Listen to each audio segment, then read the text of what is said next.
नमस्कार. मी लेखक, दिग्दर्शक आणि मिरॅकल्स ॲक्टिंग अकॅडमीचा संचालक प्रमोद प्रभुलकर या व्हिडिओमध्ये सर्वांचं स्वागत करतो. मिरॅकल्स ॲक्टिंग अकॅडमीचे यशस्वी विद्यार्थी नाटक, चित्रपट, टीव्ही ॲड्स, वेब सिरीज, त्याचबरोबर झी मराठी, स्टार प्रवाह, कलर्स मराठी, सन मराठी अशा अनेक चॅनल्सवरती मेन लीड, मीडियम रोल आणि अगदी छोट्या भूमिकांमध्ये पण चमकत आहेत.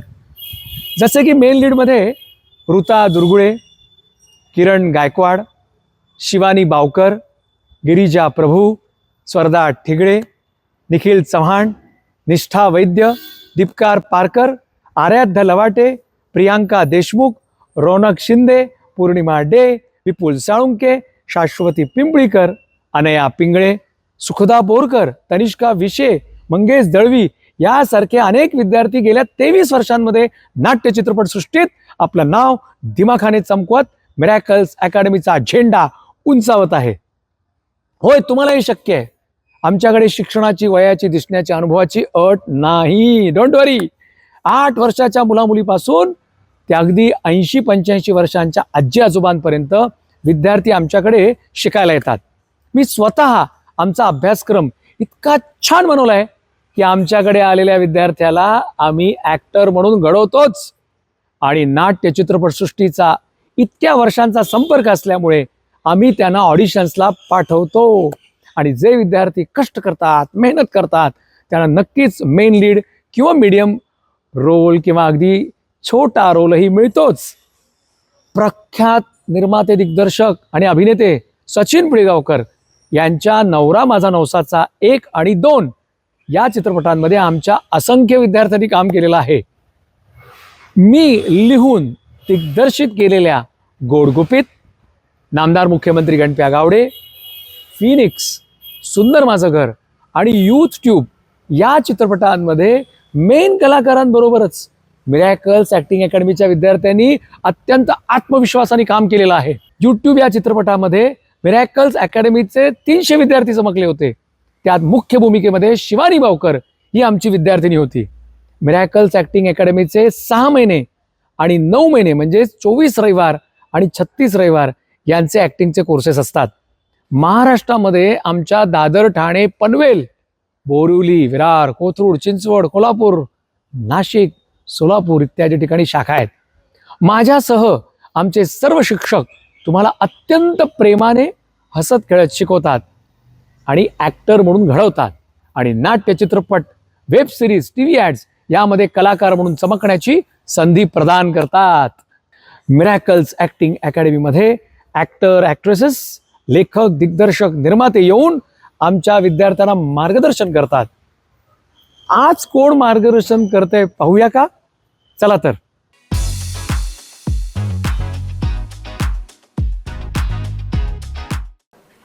गिरगावची बॅकग्राऊंड आधी सांगा की जिथे आपण आहोत, कारण तुम्ही या क्षेत्रात कसे आला ऐकायला पहिले उत्सुकता आहे आमची. तर गिरगावचं काय नाट्य आणि साहित्य संघाचा तुमचा काय काय म्हणतात त्याला जिव्हाळाचा संबंध आहे? इकडे गिरगावकर आहेत का?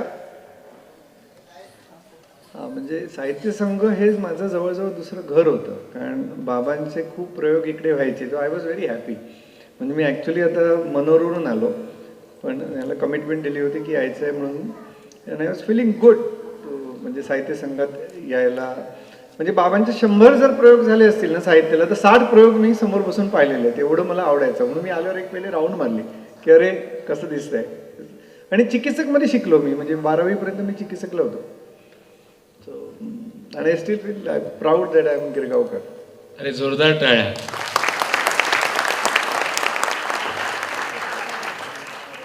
पण वडिलांची नाटकं बघण्याचा किंवा त्या लहानपणामध्ये तुम्हाला माहित असेल की साहित्य संघ मंदिर हेच मराठी नाट्यसृष्टीचं काय म्हणूया आपण मंदिर म्हणूया, विजया मेहतांपासून. नाही म्हणजे पूर्वी तुम्ही विचार कराल ना, तर सोमवार, मंगळवार, बुधवारी सुद्धा दुपारचे शो फुल व्हायचे साहित्याला. कारण गिरणी कामगार होते जे शिफ्टमध्ये काम करायचे आणि खूप चांगले दिवस होते नाटकाला त्यावेळेला. खूप प्रमाणात ऑडियन्स यायचा आणि साहित्याची एक स्वतःची एक चळवळ सुरू होती. म्हणजे अजब न्याय वर्तुळाचा शांतता कोर्ट चालू आहे वगैरे ही यांचं प्रोडक्शन होतं. या लोकांनी बनवलेली नाटकं होती ती. आणि आता मला वाटतं सगळे महाराष्ट्रीयन गिरगाव सोडून दूर चाललेली आहेत, म्हणून it is been going little away. मला वाटतं आता पार्ल्याचे आणि ठाण्याचे प्रयोग जास्ती फुल होतं, असे आहे परिस्थिती. पण तुम्ही मगाशी आपण बोलत होतो नाटकं किती बघायचं काय, असं काय ते स्कोर होता तुमचा? तुम्ही सगळ्या इंडस्ट्रीत येतात. I am very proud, I am feeling good. माझ्या मते यायला पाहिजे. खूप लहान असताना बाबा गेले. बाबांच्या अनेक मित्रांनी सांगितलं की तू ॲक्टिंग कर. मी केलं होतं, मी पिक्चरमध्ये काम केलं आहे, लहानपणी ॲक्टिंग केलेलं आहे, नाटक बिटक इकडे तिकडे केलं आहे. तर फायनान्शियली हेल्प व्हायला पाहिजे म्हणून त्यांनी सांगितलं. तर आई म्हणाली नाही, माझ्या मुलांचं शिक्षण कंप्लीट करायला पाहिजे. आणि आई खूप सिरियस होती शिक्षणाच्या बाबतीत. She was very serious about that. मी एक दिवस कॉलेजमध्ये नाटक केलं तर तिने मला 3 दिवस घरात नाही घेतलं. मी घराच्या बाहेर झोपलो होतो. तर मग मी ठरवलं की चला आपण अभ्यास करूया आणि करिअर करायचं. I wanted to make career in finance. So I join some companies in finance. I was in shipping first and then I join another company.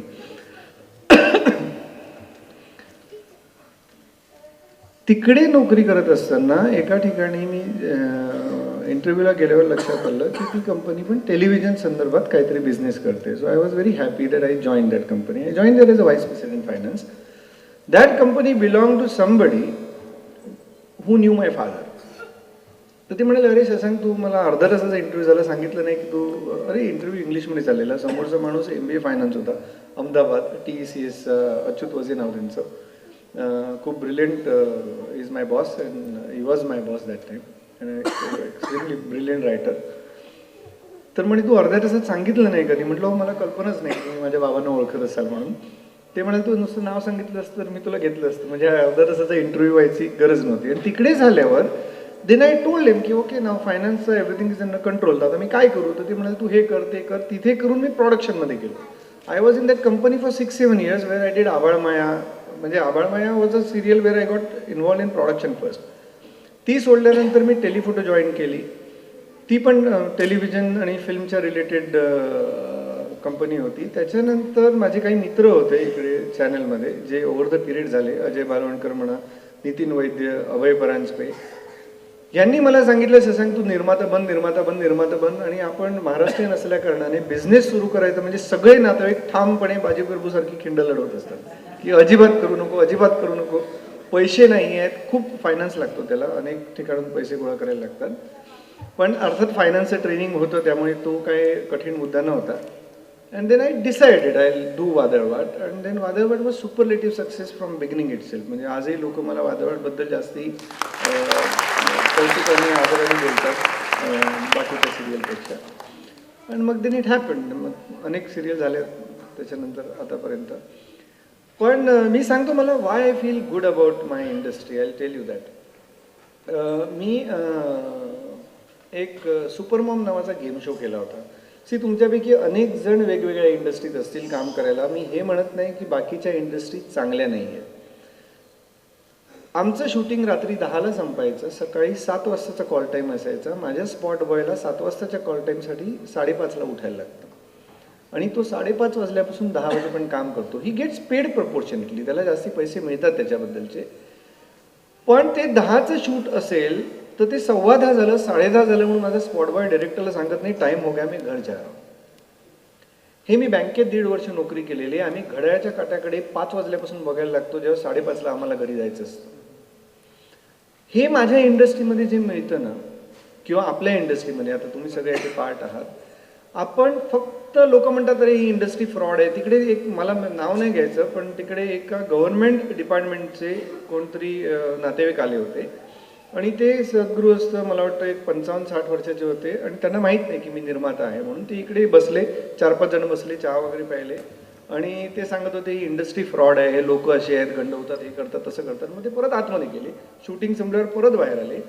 तर त्यांना कोणतरी आतमध्ये सांगितलं की हा वादळवाटचा प्रोड्युसर आहे बाहेर बसलेला. मग त्यांनी खूप असं कौतुक केलं, त्याच माणसांनी माझं कौतुक केलं, वादळवाट किती चांगली वगैरे. मी म्हटलं बसा आजोबा, त्यांना चहा कॉफी वगैरे मागवली. म्हटलं तुम्ही या इंडस्ट्रीला म्हणजे जवळून पाहिलं आहे का. ते म्हणजे नाही पाहिलं. म्हटलं मग मगाशी तुम्ही खूप पोटतिडकीने या इंडस्ट्रीच्या विरोधात बोलत होतात, तुम्हाला काही वाईट एक्सपिरियन्स आला आहे का माझ्या इंडस्ट्रीबद्दल. नाही आला. तुमच्या कोणी नातेवाईकाला कोणी फसवलं आहे का नाही फसवलं, तर म्हटलं मग तुम्ही इतक्या पोटतिडकीने ही इंडस्ट्री खराब आहे कसं सांगू शकता.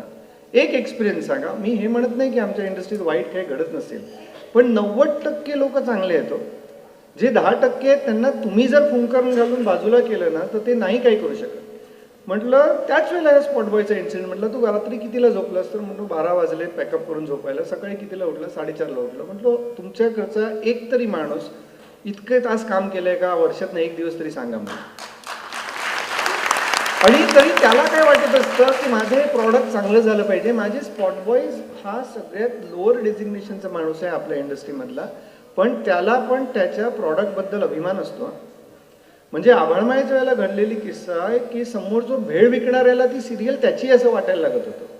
तो बरोबर ठराविक वेळेला ज्यांना ज्यांना जी जी भेळ आवडते देत होता, आणि तो सगळ्या म्हणजे भैया होता युपीचा, पण तो म्हणतो की ही माझी सिरियल आहे. ही कमिटमेंट असते आणि आम्ही जीव लावून काम करतो. कोणी फ्लॉप पिक्चर करावा किंवा ऑडियन्सला आवडू नये असा पिक्चर करत नाही. प्रत्येक जण जीव तोडूनच काम करत असतं. ऑडियन्सला आवडलं नाही, ऑडियन्स एका दिवसाच्या वर तो पिक्चर बघत नाही. टेलिव्हिजन मालिका नाही आवडली, तुम्ही 2 मिनिटात टेलिव्हिजन चॅनल चेंज करता, आम्हाला रिजेक्ट करता, आम्ही ॲक्सेप्ट करतो. पुढच्या वेळेला नवीन उमेदीने परत काहीतरी काम करायचे प्रयत्न करतो. And this is what good thing about my industry. And all of you are part of it. Because कसोशीने प्रयत्न करत असतो समोरच्याला चांगलं वाटायला पाहिजे. त्यांनी नाही टाळ्या मारल्या, आपण गिरमोस लिहून घरी जातो. And that is what it is. And that is what I like this, you know, की नाही हे फेल झालं चला परत. म्हणजे आय हॅव सीन फेल्युअर. म्हणजे मी हजार एपिसोड चालवणारे मालिका पाहिले, त्याच्या मी 100 एपिसोडमध्ये बंद होणारे पण मालिका पाहिले. आपल्याला कळतं असं वाटत असं ना, ऑडियन्स सांगतो तुला कळत नाही. शोले नंतर जीपीसीपी कुड नॉट रिपीट शोले. म्हणजे Sholay is still a landmark. Nobody could touch that. And it has happen with all the producers from GPCP to Raj Kapoor to Subhash Ghai. Everybody has given flop. ज्यांना मला सगळं समजतंय असं वाटत असणारे लोक पुढचा पिक्चर फ्लॉप घेऊन येतात आणि काय चुकलं कोणाला काय कळत नाही. हे करत असताना पण आपली उमेद तीच असते की yes let us do something which people will like. And that is why I like about my industry, to keep that in mind की success is finally return here. आपण एक ह्यांना या विद्यार्थ्यांना आपण सांगू शकतो की नक्की हा निर्माता जो आहे, टेलिव्हिजन तुम्ही सिरियल केला तर त्याचा नक्की तुमचा रोल काय असतो आणि तुम्ही कशा पद्धतीने इन्व्हॉल्व असता या सगळ्या गोष्टींमुळे. चॅनल हा प्रकार आहे, सगळे युनिट आहे, सतत 100-150 लोकांचं युनिट हँडल करायचं आहे, त्यांचं पेमेंट आहे, चॅनलकडनं यायचं पेमेंट तुम्हाला घ्यायचं. तर how you are engaged in this process. See याचा बिझनेस पार्ट आहे ना, मी ॲक्च्युली निर्माता नाही आहे, मी क्रिएटिव्ह निर्माता असल्या कारणाने हा जो बिझनेस पार्ट आहे ना हा कॉम्प्लिकेटेड आहे. म्हणजे त्याच्यासाठी you need to understand technical part. तुम्हाला फायनान्स समजायची गरज आहे. फॉर एक्झाम्पल तुम्ही सुरुवातीला एक ग्रॅज्युएशन केलं, पोस्ट ग्रॅज्युएशन केलं, MBA केलं, समजा चांगले शिकलात तर त्याच्यानंतर तुम्हाला मिळणारा पगार आणि तेवढे वर्ष समजा तुम्ही या इंडस्ट्रीत घातले आणि तुम्हाला मिळणारं नाव आणि पैसा या इंडस्ट्री तुम्हाला त्याच्यापेक्षा खूप जास्ती काही देते. एक नॉर्मल ग्रॅज्युएट मुलगा जो येऊन काम करेल, जर त्याने 25 दिवस काम केलं तर he will at least get 25,000 rupees. He is a beginning actor. And next year he will start earning much more than that. In 4-5 years time you get 5,000 to 6,000 rupees a day, which if you work for 20 days comes to around 1,20,000, which is a good amount of money. Same is with writer. माझ्या मते writer लोकांनी बनायला पाहिजे, कारण रायटरला मुळे 6 तासाचं काम करायचं आहे. अँड 6 तासात if can write 1 episode. After he become, if you write 1 serial like Avaghache Sansar, now that Guru Abhijit started with me as त्याला ॲक्टिंग करायचं होतं म्हणून तो आलेला आहे इंडस्ट्रीमध्ये. अभिजित गुरु हा अवघाची संसारचे डायलॉग लिहायचा. आता तो देवयानी आणि पुढचे पाऊलचं स्क्रीन प्ले लिहितो. And I think he is charging, he must be making 2 lakh rupees a month. Is a good amount of money. माझ्यामध्ये जास्तीत जास्ती लोकांनी रायटिंग किंवा डिरेक्शनमध्ये यायला पाहिजे. फक्त खूप त्याला बॅकग्राऊंड काम करायला लागतं, कारण रायटिंग सुधारणं ॲक्टिंग सुधारण्यापेक्षा कठीण आहे. डिरेक्शन बनणं हे रायटर बनण्यापेक्षा सोपं आहे. ॲक्टर बनणं सगळ्यात सोपं आहे. नाही, कारण हे परफॉर्मिंग आर्ट आहे. तुम्ही आज डान्स करायला सुरुवात केली, 10 दिवसांनी डान्स करता येतो. आज स्केटिंग शिकायला सुरुवात केली, तुम्हाला स्केटिंग येतं. पण रायटिंगचं तसं नाही आहे. Writing is to come from inside. तुम्ही जेव्हा 100 पानं लिहिल्यावर त्याच्यातली 99 फाडून टाकायला तयार असताना तेव्हा तुम्ही 1 पान चांगलं लिहू शकता. हे स्वतःला कळलं पाहिजे. आपण लिहिलेलं पहिली 2 पानं ग्रेट आहे तसं म्हणू नका. मी आता रॉबर्ट मॅक्कीचं सेमिनार केलं होतं. स्टोरी नावाचं सेशन करतात ते. हॉलिवूडचे प्रसिद्ध स्टोरी गुरु आहेत. म्हणजे त्यांच्या हाताखालून गेलेल्यांना एमी आणि ऑस्कर्स, म्हणजे मला वाटतं 35 Oscar award winning writer, actor, director त्यांच्या हाताखालून गेलेले. Is a very big name. He charges almost 1,50,000 rupees for a seminar for one student for 2 days. It's very costly. त्यांचं म्हणणं आहे रेशो एका रायटरनी आपल्या इकडचे सलीम जावेद सोडले तर जगात पण एखाद्या माणसानी एकपेक्षा अधिक जागतिक दर्जाचा चित्रपट लिहिल्याचं उदाहरण नाही. मी वर्ल्ड स्टँडर्ड म्हणतोय. म्हणजे ज्या माणसांनी अप्रतिम चित्रपट लिहिले त्याला तुम्हाला 3 आत्ता ज्यांना बेस्ट ॲक्टर अवॉर्ड मिळाला तो पहिला पुरुष आहे ज्याला 3 मिळाले. 3 बेस्ट ऑस्कर्स मिळालेले तुम्हाला 10-12 आर्टिस्ट आहेत. फिमेल मधले 5-6 आणि मेल मधले 5-6.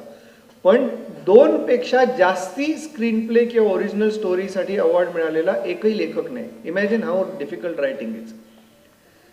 कारण तुमच्या आतून यायला पाहिजे, तुमच्या संवेदना तेवढ्या जागृत असायला पाहिजे, तुमचं वाचन असायला पाहिजे, तुमचं लेखन असायला पाहिजे, तुम्हाला त्या एक्सपिरियन्स म्हणून जायला पाहिजे, तेव्हा you become a top class writer. आपल्या इकडे पण खूप कमी जण परत परत चांगला चित्रपट सांगू शकतात किंवा लिहू शकतात. पण I find writing is very, we don't find writers. I get actors. मी ऑडिशन सांगितली, मला नाशिकमध्ये 250 जण आलेले ऑडिशन द्यायला. पण रायटर म्हणून बोलवलं ते अख्ख्या महाराष्ट्रातनं 2-3 जण येत नाही. कारण मला वाटतं लोकांना बोरिंग वाटतं, लोकांना वाटतं की त्यांना रिस्पेक्ट मिळत नाही. पण मला आर्टिस्ट फोन करतात, मी आर्टिस्टचा फोन कदाचित घेत नाही जर नंबर नसेल. पण एकही रायटर असं नाही सांगू शकत की शशांक माझा फोन घेत नाही. I respect my writer. I give him lot of time because he is doing, तो त्याचं आयुष्य तुमच्याशी शेअर करत असतो. म्हणजे वादळवार का चांगली झाली? कारण अभय परांजपे ती जगत होता serial. Abhay Paranjpe expired last year. He was a very dear friend of mine. He was a brilliant writer. म्हणजे असं झालेलं आहे की आम्ही सीन डिस्कस केला आणि आम्हाला आवडला. मग त्याचा स्क्रीन प्ले लिहून आला, आवडला. त्याचे डायलॉग लिहून आल्यावर मी अभयला फोन केला, अरे किती अप्रतिम सीन लिहिला आहेस. म्हणजे माहिती होतं सीन, असं पण नाही की सरप्राईज होता. But he still could do better than what he has written. And this is what you know, if you seriously want to become a writer. जे ॲक्टर बनायला आलेले आहेत ना त्यांनी पण विचार करा. Writing is a very good. Chinmay is doing a brilliant job. He is writing show, he is acting, he is writing film, he is directing film, he is directing play. And त्यांनी ठरवलेलं वयाच्या 12व्या वर्षी की मी ॲक्टर बनणार. आणि तो बनला. तो NSDत गेला. NSDमध्ये अख्ख्या इंडियातनं 20 जण घेतात. It's such a tough entry. पण he qualified that and straight came to Vadalvaat set. आणि त्याला इगो नव्हती की मला फिल्मच करायची. मी NSD केलं, मी डायरेक्ट आमिर खानच्या अपोजिट करीन, नाही तर नाही करणार. त्याला आम्ही खूप छोटासा रोल दिला होता वादळवाटमध्ये. शेरा करायचा तो जयसिंग आणि सुबोध बरोबर. आणि त्यांनी अप्रतिम काम केलं त्याच्यामध्ये. आणि आज तू तिथे मी करतोय त्याच्यामुळे तो हिरो झालाय. त्याला इतके वर्ष स्ट्रगल करायला लागला हिरो करण्यासाठी. Imagine. He is a successful writer. He is making good money as a writer. But today his image is change after doing Tu Tithe Mi. And he is writing that serial. So ती जरा त्याच्या जास्ती जवळची आहे. Because he's writing and acting. But it is good that all of you are interested in writing and direction. Me television बघतोय, सिनेमे पण करतोय, स्वतः पाहतोय. तर माझे जे फ्यू रायटर आहेत ते तुम्हाला नक्की वेळ काढून भेटतील आणि त्यांचं जे काय असेल तर नक्की देतील. आणि नक्की भेटूया. 100% all talented. writers are always welcome. Yes. मग You just send a SMS to me that I am a writer. Genuinely चांगले आहेत, मेहनती आहेत, चांगले आहेत आणि कष्टाळू आहेत. तरी चांगले आहेत. होतात. म्हणजे if you start writing today, some of you might be a gem of a writer today. जर नसेल ना तरी हरू नका, म्हणजे निराश होऊ नका. मेहनत करत राहा. You can write. बिकॉज आपल्याकडे एकच मन आहे, एकच हृदय आहे, एकच डोकं आहे. माझ्याकडे आहे जे तुमच्याकडे आहे. So why can you write if I can write. It's not difficult. Great great great. बहुसंख्य ॲक्टर्स आता समोर दिसत आहेत. सो 10 वर्षात तुमची जी कारकीर्द असेल जास्त, म्हणजे ॲज अ प्रोड्युसर म्हणून, त्याच्यामध्ये तुम्हाला कुठला ॲक्टर तुम्हाला आवडतो? म्हणजे त्याच्यामध्ये तुम्ही काय पाहता, अरे वा ह्याला मी परत परत बोलवणार, हा मला आवडतो, ह्याची ही क्वालिटी आवडते, ह्या क्वालिटी असल्या पाहिजे त्यात तुझ्यात? अनेक घटना, अनेक गोष्टी वाचत बघत आपण या इंडस्ट्रीमध्ये येतो. आणि मग लहानपणापासून तर मी या इंडस्ट्रीचा भागच होतो. म्हणजे मी खूप नाटकांच्या तालमी, खूप चित्रपटांच्या शूटिंग मी पाहिलेले आहेत. आणि पण आताची काही घटना तुम्हाला अनुपम खेर आणि अमिताभ बच्चनमध्ये झालेली आखरी रास्त्याच्या शूटिंगची गोष्ट माहिती आहे का? सारांश हिट झाला होता. Anupam also came from my institute and he is of course extremely talented actor. तर सारांश हिट झाल्यामुळे त्यांना वाटायला लागलं की आपण 2 इंच हवेत चालायला लागलेलो आहे, because I M become a star. आणि त्यांना शूटिंगच्या फ्लोअरवर बोलवलेलं, लायटिंगमध्ये काहीतरी चेंजेस सांगितले कॅमेरामननी, तिकडे गरम होत होतं आणि AC नव्हता. आणि त्यांनी चिडचिड करायला सुरुवात केली की अगर शॉट तयार नाही आहे तो मुझे क्यों बुलाया. म्हणजे जायला निघाले. तिकडे कांबळं उडून एक माणूस बसला होता आणि त्यांनी पाहिलं की ते तर अमिताभ बच्चन बसला आहे. ते म्हणते अमित जी आप क्यों इतने गर्मी में ऐसे. तो डायरेक्टर साहब ने बोला इधर बैठो, तो मैं बैठा. त्यामुळे त्यावेळेला माझ्या लक्षात आलं की जर अमिताभ बच्चन बसला आहे तर अनुपम खेरनी चुपचाप बसायला पाहिजे. नाही, पण माझ्या दुसऱ्या एका मित्राच्या शूटिंगच्या बाबतीत अमिताभ बच्चनचा झालेला किस्सा आहे. अक्सचं शूटिंग होतं आणि त्यांना सकाळचा शॉट घ्यायचा होता आणि ते मला वाटतं हिमालयाच्या कुठच्या तरी डोंगराच्या वर गेलेले आणि मॉर्निंगचा सनलाईट जो असतो ना, पहाटे 5:30-6चा, तो अप्रतिम येतो. कुठचाही लाईटिंगचा कॅमेरा किंवा लाईट्स तो इफेक्ट देऊ शकत नाही तुम्हाला, जो तो देऊ शकतो. आणि त्यांना लवकर जायचं होतं आणि काहीतरी झालं. तिकडे एक बॅग पडली होती जी कॅमेऱ्याच्या लेन्सची बॅग होती. Amitabh Bachchan picked up that bag and he started walking saying चलते टाइम नहीं जाना चाहिए. That is too big. आज मला वाटतं आज मितालीचा महाराष्ट्र टाइम्समध्ये आलेलं, वाचलं का तुम्ही? You need to be, if you have to follow somebody ना, please follow Amitabh Bachchan. He comes on time, he goes on time, he keeps his time. माझा विपुलच्या पिक्चरच्या बाबतीत त्यांनी आखे केला होता आणि अमिताभ बच्चनच्या कॉन्ट्रॅक्टमध्ये दिलं आहे मी 6च्या नंतर शूटिंग करणार नाही.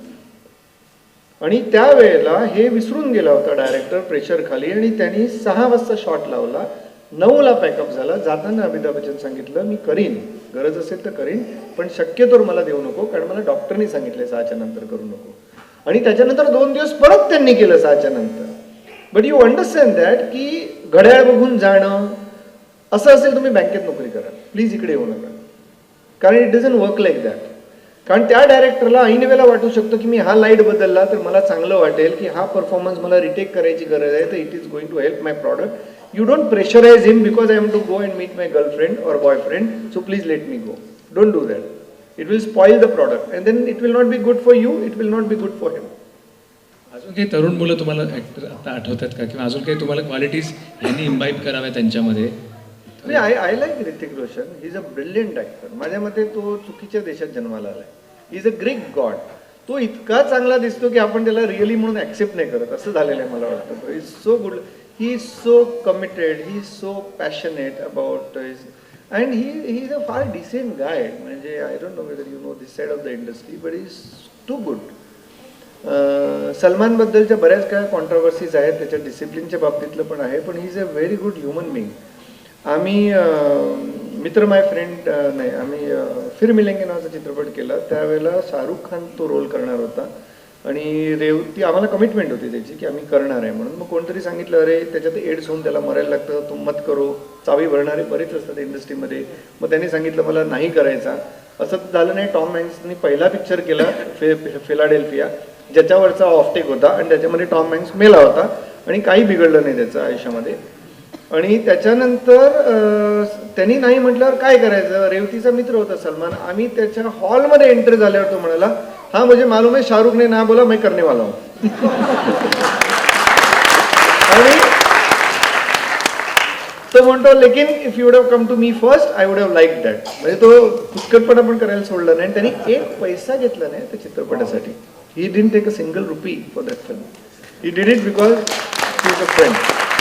डेली सोपच्या टेलिव्हिजनच्या पॅटर्नमध्ये जेव्हा एखादा कलावंत सकाळी तुमच्याकडे येतो, रात्री निघून जातो, त्यावेळेला त्याचं असलेलं बिहेवियर असायला पाहिजे, किंवा कशा पद्धतीने त्यांनी सीनकडे बघताय, किती तर तुम्ही काय पाहताय आणि तुम्ही त्याच्यावर असं मला वाटतं की याच्यावर वारंवार काम करावं आपण, असं तुम्हाला काय? I give you example of Vadalvaat. Aditi Sarangdhar ही 19-20 वर्षाची मुलगी होती, ग्रॅज्युएशनहून बाहेर आलेली आणि टेलिव्हिजनमध्ये करिअर करायचं की नाही हे पण ठरवलं नव्हतं, ॲक्टिंग करायचं होतं. आणि she got that role Rama Chaudhary which became a very famous role later on. पण काय झालं ना, त्या वयाला साजेसं असं तिचं वागणं सुरुवातीला होतं. म्हणजे she was not so serious about that as a career. आणि तिचे 7-7 रिटेक, म्हणजे तिला आम्ही ॲक्च्युली रिटेक रोशन म्हणायचो याच्यामध्ये. आणि ती खूप टाइमपास करायची, सीन वाचायची नाही. आणि अरुण नलावडेंनी ठरवलं होतं की हा माझा लाईफ टाईम रोल आहे. अरुण नलावडेंना एवढा चांगला रोल त्याच्या आधी कोणी दिला नव्हता, म्हणजे टेलिव्हिजन करता. आणि सकाळी अरुण नलावडे आले, त्यांच्याकडे 3 सीन दिले जायचे. ते असे दिवसभर वाचत घेऊन ते आबा चौधरीच्या रोलमध्ये जाऊन फिरत राहायचे. आणि आधी ती हा फोन तो फोन, ह्याच्याशी बोल त्याच्याशी बोल, खिदळ गाणं कर आणि मग सिरियस सीन करायला. आणि मग तो मूड यायला तुम्हाला अर्धा तास लागणार. मग ते खूप झालं, खूप रिटेक, डिरेक्टरची कटकट, ह्याची कटकट, प्रोडक्शनची कटकट. मग एके दिवशी आदितीला बोलवून खूप बोललो. Aditi is a very dear friend of mind today. मग रडारड झाली, मग हे झालं ते झालं, असं झालं तसं झालं. म्हटलं तुला मी काढून टाकेन आदिती, माझी सिरियलला डॅमेज होईल, पण दिस इज नॉट गुड. तर ती मग तिने she change herself, she decided that I will become a good actress. And today she is actually, तुम्ही पाहिलंय का तिचं नवीन नाटक, she is doing brilliant job. She is so professional. She changed her career after that. She decided no, I want to become an actress. And she is a brilliant actress according to me today. She is an far more discipline actress today. आता मला अकॅडमीबद्दल विचारायचं की अशा पद्धतीच्या अकॅडमीचा निर्मात्यांना कशा पद्धतीनं उपयोग होतोय, जसं आपण आपला संपर्क झाला तसं फ्युचरमध्ये काय वाटतं तुम्हाला? कारण अशा प्रकारची अकॅडमी प्रोफेशनली चालवणारी मराठीमध्ये फारशा नाही आहेत. तर मी प्रमोदला या कास्टिंगच्या संदर्भात बोललो तेव्हा त्याला म्हटलं, Pramod I am so happy that you are doing this job. Honestly speaking, Marathi industry ही बाकीच्या हिंदी इंडस्ट्रीपेक्षा खूप चांगली आहे. मला एक मुलगी आहे 11 वर्षाची, मला माझा मुलगा आहे 2 वर्षाचा. माझ्या आईने मला ॲक्टिंग करायला दिलं नाही, कारण तिला माझं करिअर एज्युकेशनमध्ये, आमची परिस्थिती एवढी चांगली नव्हती, we were very bad financially. पण I want both of my children to come into this industry. I am sure of that. मी त्यांना दुसरं काहीच करायला देणार नाही. म्हणजे ज्योतिषी त्यांची पत्रिका बघून सांगतो, माझा विश्वास नाही त्याच्यावर, पण अरे हे दोनों ॲक्टर बनने वाले. म्हटलं अच्छा, मुझे मालूम है और कुछ बताओ. कारण आय लाईक दिस. आणि काय होतं ना, आम्हाला जेव्हा ॲक्टर काढायचे असते तर मला एक रोल करायचा आहे, मला एक हिरोईन शोधायची आहे, मला हिरो शोधायचा आहे, हिरोचा भाऊ शोधायचा आहे, हिरोईनची मैत्रीण शोधायची आहे. तर आम्ही तुमच्यापर्यंत कसे येणार? कारण मी लोकांना सांगतो, ज्यांना सांगतो, इंडस्ट्रीमधल्या लोकांना माहिती असणार. तर तुम्ही जर समोर आला नसाल तर, but if you go through these kind of courses, तुम्ही जर ॲक्टिंगचं एक बेसिक एज्युकेशन केलं असेल तर तुम्हाला तिकडे करताना खूप मदत होते या गोष्टीची. That is why it is good. म्हणजे तुम्ही इंडस्ट्रीमधल्या लोकांनी करणं, म्हणजे Pramod is from this industry, is hardcore from this industry, is wife is from this industry. So तुम्ही जर हे कोर्सेस वगैरे केले असेल ना, तर त्यांचा बायोडेटा आम्हाला पटकन मिळतो, आम्हाला त्यांना बोलवता येतं. And it becomes very easy way of selection. कारण अदरवाईज आम्हाला गरज असते, तुम्हाला काम करायचं असतं, पण how do we connect to each other. So this is one of the good source. आणि मग तुमचं एक बेसिक एज्युकेशन झालेलं आहे. स्पिलबर्ग म्हणा, जॉर्ज लुकास म्हणा, जेम्स कॅमेरॉन, हे सगळे फिल्म इन्स्टिट्यूटचे प्रॉडक्ट आहेत. तिकडे ते in fact if you are not from the institute, they will not give you very important. सगळे top directors, only few of them are not coming from the institute directly, पण they are there as a family. They have been, त्यांचे generations are there in acting और in this industry. म्हणजे top all Hollywood directors actually have done some or other serious 4, 5, 6 years course of direction or acting. Without that they don't. Julia Roberts, as I told you, Robert McKee seminar, Julia Roberts had taken storytelling seminar 3 times in life because she want to become a good actress. You understand that? Because I want to understand, मला त्या बारीक बारीक गोष्टी story सांगण्याच्या मला समजायला पाहिजे actress म्हणून.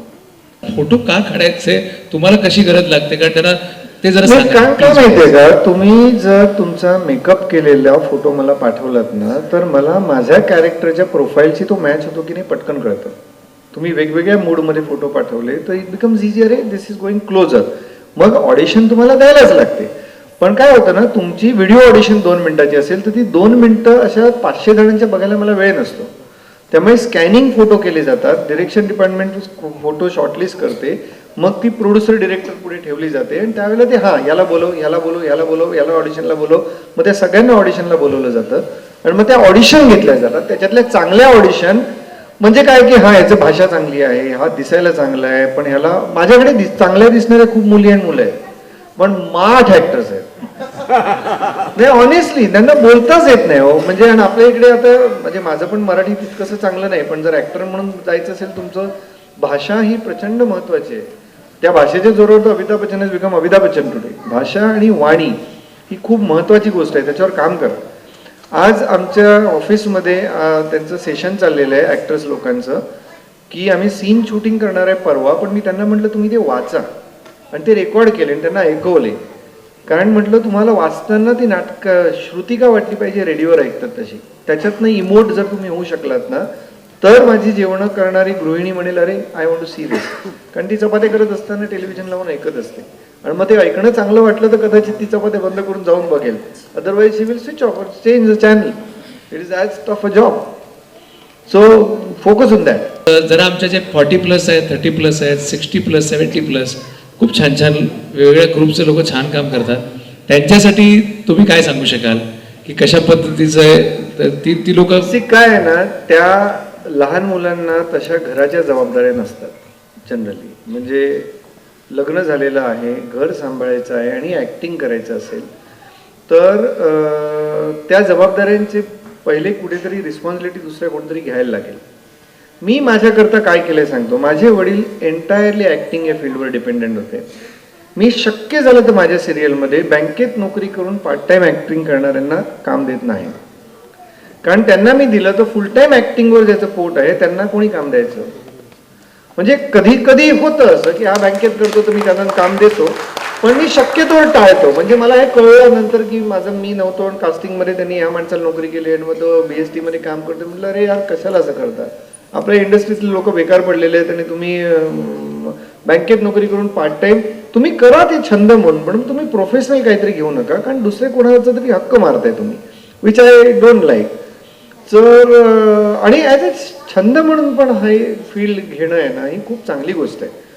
प्रसिद्धीसाठी तुम्ही येत असाल तर ती ऑटोमॅटिक मिळते, दॅट यू डोंट बॉदर, ती येणार. तुम्ही चांगला रोल करा. छोट्या छोट्या प्रसाद ओकनी वादवाटमध्ये एक रोल केला होता, तुम्हाला आठवतं का? तो भास्कर, तो इतका छोटा रोल होता पण त्यांनी जीव तोडून केला म्हणून तो अवघाची संसार मिळाली. आणि अवघाची नंतर he became a superlative star because he delivered that role brilliantly. पण आजही प्रसादला विचारला तुला आवडलेला रोल कुठचा, हर्षवर्धन की भास्कर, तर तो भास्करच सांगेल, कारण तो खूप गोड रोल होता त्याचा.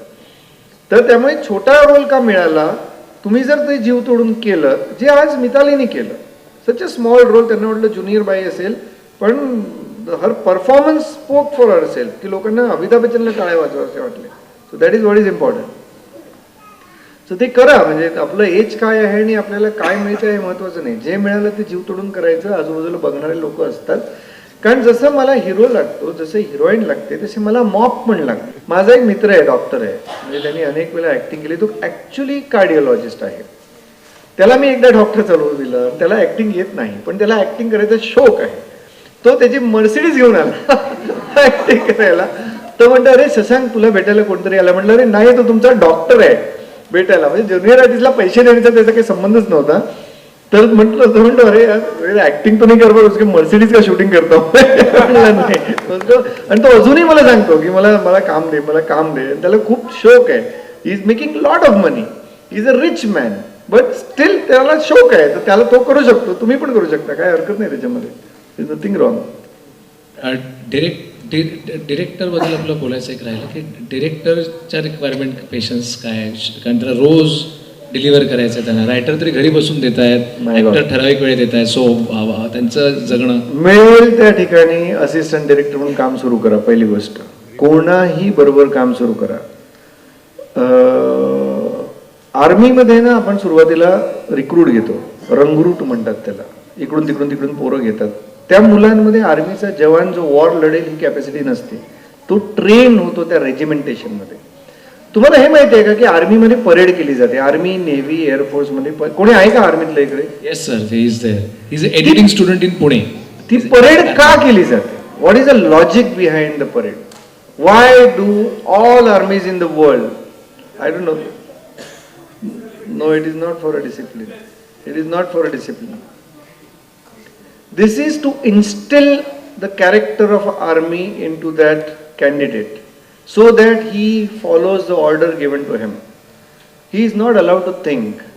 He is not allowed to think मी इकडे फायर करू, इकडे फायर. त्याला सांगितलं जातं समोर जा, माझी समोरची तुकडी कदाचित मेलेली आहे, मला परत तिकडे जायचं आहे.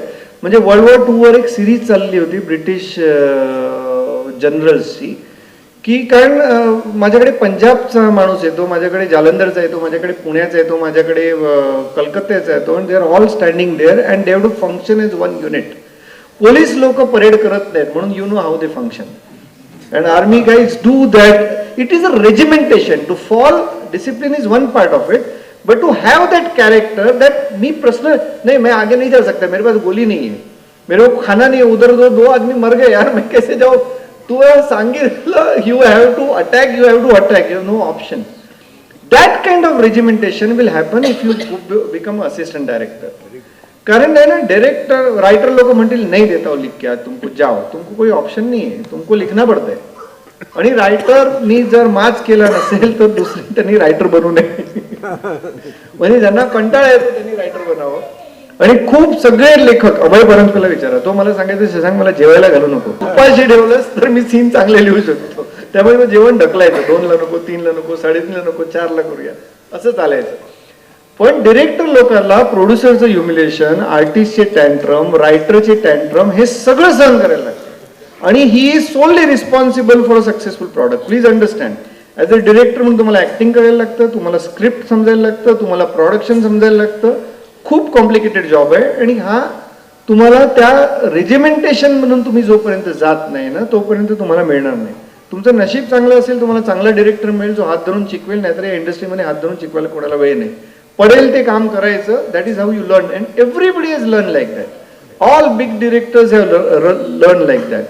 Started as an assistant to somebody and then they became big directors. जोरदार टाळ्या. आणि सर्व डिपार्टमेंटमध्ये फिरणारे आणि स्वतः त्याच्यात शिकून घेण्याची आस्था असणारे निर्माते जगावेत म्हणून नवीन सिरियलला भरभरून दाद देण्याची शुभेच्छा मी व्यक्त करतो. आणि पुढची अनेक वर्ष खूप चांगलं काम यांच्याकडनं व्हावं अशी ईश्वराकडे प्रार्थना करतो. Thank you.